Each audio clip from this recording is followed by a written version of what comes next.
मेरे प्यारे विद्वान साथियों, मैं नीरज कुमार विश्वास आपके अपने YouTube channel Neeraj sir Katihar में आपका स्वागत है। तो चलिए आज हम डीएलएड के काफ़ी महत्वपूर्ण क्वेश्चन पर बात करेंगे जो कि आपके स्क्रीन के सामने है। फिजिक्स के महत्वपूर्ण क्वेश्चन जो कि अभी सटीक क्वेश्चन पर हम बात करेंगे क्योंकि एग्जाम का आपका 2 दिन बचा हुआ है। तो चलिए पहला नंबर क्वेश्चन स्टार्ट करते हैं हम बिना देर किए हुए। तो पहला नंबर क्वेश्चन कह रहा है सौर सेल परिवर्तित करती है। सौर सेल किसको किस रूप में परिवर्तित करती है? यहाँ पर ऊर्जा का रूपांतरण होता है। तो सौर ऊर्जा को विद्युत ऊर्जा में बदलती है। 1 नंबर क्वेश्चन का option number B correct answer है। सौर ऊर्जा को विद्युत ऊर्जा में बदलने का काम करती है। जो भी है आपका जिसका भी एग्जाम 18, 19, 20 से 20 को है तो उनको जो कि एनालिसिस भी मिल जाएगा, जो कि 14 से एग्जाम स्टार्ट हो रही है, 3 शिफ्टों में एग्जाम हो रही है। ठीक है, चलिए नेक्स्ट क्वेश्चन 2 नंबर क्वेश्चन कह रहा है किसी वस्तु की गतिज ऊर्जा वृद्धि किसके साथ होती है?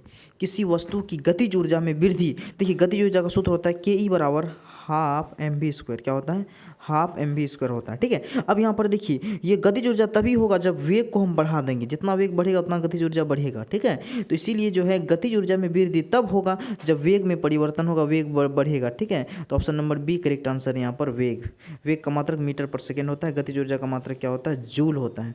ठीक है, ऊर्जा ना तो नष्ट होती ना तो उत्पन्न, केवल एक रूप से दूसरे रूप में रूपांतरण होती है ऊर्जा, याद रखिएगा। चलिए नेक्स्ट क्वेश्चन का रहा एक वस्तु को जमीन से ऊपर एक निश्चित ऊंचाई से छोड़ा जाता है। मान लीजिए किसी वस्तु को हम कोई एक ऊंचाई से छोड़ रहे हैं, छत से छोड़ रहे हैं, उससे ज़्यादा ऊंचाई से छोड़ रहे हैं। जिस समय यह ज़मीन को छुएगा उस समय उसकी गतिज ऊर्जा क्या होगी? उस समय उसकी गतिज ऊर्जा क्या हो जाएगी? तो उसकी गतिज ऊर्जा, उसमें डैश ऊर्जा होगी तो उसमें गतिज ऊर्जा होगी, क्योंकि वो गति में रहेगी ना, गतिज ऊर्जा।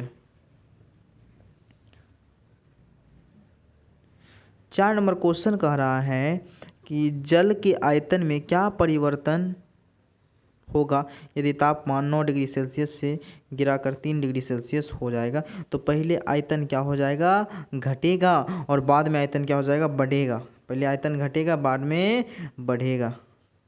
चलिए 5 नंबर क्वेश्चन कह रहा है ल्यूमेन किनका मात्रक है? ल्यूमेन, तो देखिए ज्योति तीव्रता की अगर बात करें, ज्योति तीव्रता का मात्रक कैंडेला होता है। ज्योति फ्लक्स की बात करें तो ल्यूमेन होता है, ज्योति फ्लक्स। और प्रतिदीप्त घनत्व का मात्रक क्या होता है? लक्स होता है। प्रतिदीप्त घनत्व का मात्रक लक्स होता है। ठीक है, चलिए नेक्स्ट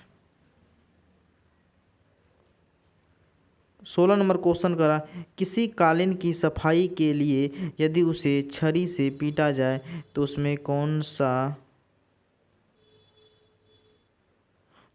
कौन सा नियम लागू होता है? 16 नंबर क्वेश्चन, तो देखिए 16 number question option number A correct answer गति का पहला नियम होता है ना। गति का पहला नियम जिसको हम लोग जड़त्व का नियम कहते हैं, गैलीलियो का नियम कहते हैं, न्यूटन गति का पहला नियम, जिन्होंने 1687 ईस्वी में अपनी पहली पुस्तक प्रिंसिपिया में 3 गति नियम का जिक्र किए थे। प्रथम, द्वितीय और तृतीय नियम का जिक्र किए थे। प्रथम नियम को गैलीलियो का नियम भी कहा जाता है। और प्रथम नियम से बल का परिभाषा निकलता है और द्वितीय नियम से बल का क्या निकलता है? व्यंजक निकलता है। तो बल बराबर सूत्र आप लोग बताएंगे, बल का सूत्र बोलिएगा, और बल कौन सी राशि है कमेंट बॉक्स में अवश्य बताएंगे आप लोग। ठीक है, चलिए कुछ आप लोगों को काम दे देते हैं। चलिए पानी में भरे हुए कप की तली में एक पत्थर रखा जाता है। पत्थर की आभासी गहराई क्या होगी? पत्थर की जो आभासी गहराई है वह इसकी वास्तविक गहराई से क्या होगी? कम होगी। Option number B correct answer है। चलिए नेक्स्ट क्वेश्चन 8 नंबर क्वेश्चन करा प्रकाश छोटे छोटे कणों से मिलकर बना होता है जिसे हम लोग फोटोन कहते हैं। क्या कहते हैं? फोटोन। प्रकाश का छोटा कण क्या कहलाता है? फोटोन कहलाता है। ठीक है, ये छोटे छोटे बंडलों के रूप में, पैकेटों के रूप में बना होता है। किस रूप में? पैकेटों के रूप में बना होता है, बंडलों के रूप में बना होता है। ठीक है, चलिए हम लोग नेक्स्ट क्वेश्चन की बात करते हैं। 9 नंबर क्वेश्चन कहता है प्रकाश वायु की अपेक्षा कांच में मंद गति में, वायु की अपेक्षा कांच में क्या होती है? मंद गति में चलता है। क्यों? क्योंकि वायु का अपवर्तनांक कांच के अपवर्तनांक से क्या होता है? कम होता है। ऑप्शन नंबर यहाँ पर आपका ए करेक्ट आंसर है। Option number A is the right answer है। चलिए नेक्स्ट क्वेश्चन 10 नंबर क्वेश्चन का अवतल लेंस हमेशा किस प्रकार का प्रतिबिंब बनाते हैं? अवतल लेंस जो है किस प्रकार का प्रतिबिंब बनाते हैं? तो आभासी प्रतिबिंब बनाते हैं अवतल लेंस, और आभासी प्रतिबिंब सदैव सीधा बनता है जबकि वास्तविक प्रतिबिंब सदैव उल्टा बनता है, और आभासी प्रतिबिंब को पर्दे पर नहीं उतारा जा सकता जबकि वास्तविक प्रतिबिंब को पर्दे पर उतारा जा सकता है। ठीक है, अवतल लेंस को अपसारी लेंस कहते हैं, अपसारी लेंस भी कहा जाता है। लेंस की बात हो रही है ना। 11 नंबर क्वेश्चन कर रहा है श्वेत प्रकाश को नली में कैसे पैदा करते हैं? श्वेत प्रकाश को नली में कैसे पैदा करते हैं?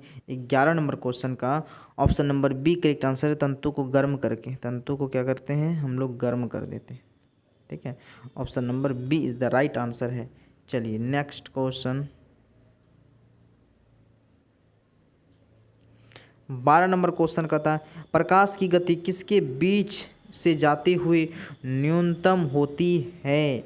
प्रकाश की चाल अलग अलग माध्यमों में अलग अलग होती है। सबसे अधिक निर्वात में प्रकाश की चाल होता है 3 × 10⁻8 मीटर पर सेकेंड होती है। तो यहाँ पर 12 नंबर क्वेश्चन कर रहा है प्रकाश की गति किसके बीच से जाते हुए न्यूनतम हो जाती है? कांच, यानी कि सबसे कम। प्रकाश की गति सबसे कम किस में होती है? न्यूनतम किस में होती है? तो कांच में होती है। 2 × 10⁸ मीटर पर सेकेंड होता है, 2 × 10⁸ मीटर पर सेकेंड होता है। ठीक है, निर्वात में 3 × 10⁸, जल में 2.25, वायु में 2.98, लगभग 3 से कम ही होता है। ठीक है, चलिए नेक्स्ट क्वेश्चन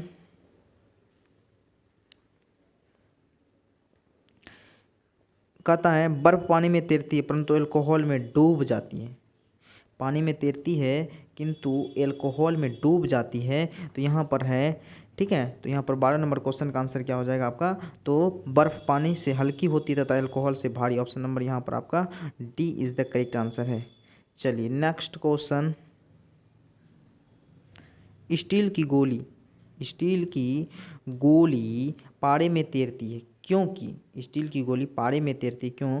क्योंकि पारे का घनत्व स्टील की अपेक्षा अधिक होती है। ऑप्शन नंबर यहाँ पर आपका बी करेक्ट आंसर है। Option number B is the right answer है। कृष्ण छिद्र सिद्धांत का प्रतिपादन किसने किया? एस चंद्रशेखर ने किया। एस चंद्रशेखर ने किया। तो ऑप्शन नंबर यहाँ पर आपका सी करेक्ट आंसर है, एस चंद्रशेखर। 14 का सी इज द राइट आंसर है। चलिए नेक्स्ट क्वेश्चन किस तापमान पर जल का घनत्व अधिकतम होता है? किस तापमान पर जल का घनत्व अधिकतम होता है? तो यहाँ पर option number D correct answer है। 4 डिग्री सेल्सियस पर जल का घनत्व क्या होता है? अधिक होता है। तापमान कहते हैं मात्रक डिग्री सेल्सियस। तापमान कैसे मात्रक? अगर न तापमान की बात करेंगे तो केल्विन, केल्विन भी होता है आपका, डिग्री सेल्सियस भी होता है। तो तापमान कैसे मात्रक? केल्विन होता है। ठीक है, 16 नंबर क्वेश्चन कहता है उड़ान अभिलेखी का तकनीकी का नाम क्या है? उड़ान अभिलेखी मतलब जो हवाई जहाज में हम लोग अथी करते हैं उसको रिकॉर्ड के लिए, सारा चीज़ पहचान के लिए, ठीक है, क्या रहता है उसमें? काला बॉक्स रहता है, ब्लैक बॉक्स। ठीक है, ब्लैक बॉक्स रहता है, उसमें सारा घटना कैद हो जाता है। वह किसी भी परिस्थिति में कितनों भी आग उग लग जाए वह बच ही जाता है। ब्लैक बॉक्स से ढूंढा जाता है कि किस प्रकार का घटना हुआ, कैसे घटना हुआ, सब रिकॉर्ड हो जाता है। ऑप्शन नंबर यहाँ पर आपका सी करेक्ट आंसर है। ठीक है, ऑप्शन नंबर सी। चलिए 17 नंबर क्वेश्चन कहता है फ्लाइट रिकॉर्डर को तकनीकी दृष्टि से क्या कहते हैं? कहने का मतलब है फ्लाइट रिकॉर्डर को तकनीकी दृष्टि से क्या कहते हैं? ब्लैक बॉक्स कहते हैं। Option number D correct answer है, ब्लैक बॉक्स। चलिए नेक्स्ट क्वेश्चन वस्तु की मात्रा बदलने पर कौन अपरिवर्तित रहते हैं? तो द्रव्यमान अपरिवर्तित रहते हैं। द्रव्यमान कांस्टेंट रहता है, द्रव्यमान में कोई छेड़छाड़ नहीं होता है। चलिए नेक्स्ट क्वेश्चन, अगर वीडियो बढ़िया लग रहा है तो आप अपने दोस्तों मित्रों के साथ अवश्य साझा करेंगे। ठीक है, चलिए नेक्स्ट क्वेश्चन झूठ का पता लगाने वाला यंत्र का नाम क्या है? तो झूठ का पता लगाने वाले यंत्र का नाम है polygraph. Option number C correct answer है, polygraph. Option number C is the right answer है। चलिए नेक्स्ट क्वेश्चन 20 नंबर क्वेश्चन कह रहा है वायुमंडल में बादलों को तैरने का कारण क्या है? बादलों का तैरना किसके कारण? निम्न घनत्व के कारण होता है। निम्न घनत्व के कारण बादलों का तैरना होता है। ऑप्शन नंबर यहाँ पर आपका बी करेक्ट आंसर है। बादलों का तैरना निम्न घनत्व के कारण होता है। और घनत्व का एसआई मात्रक क्या होता है?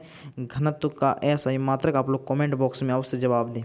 ठीक है, घनत्व का मात्रक।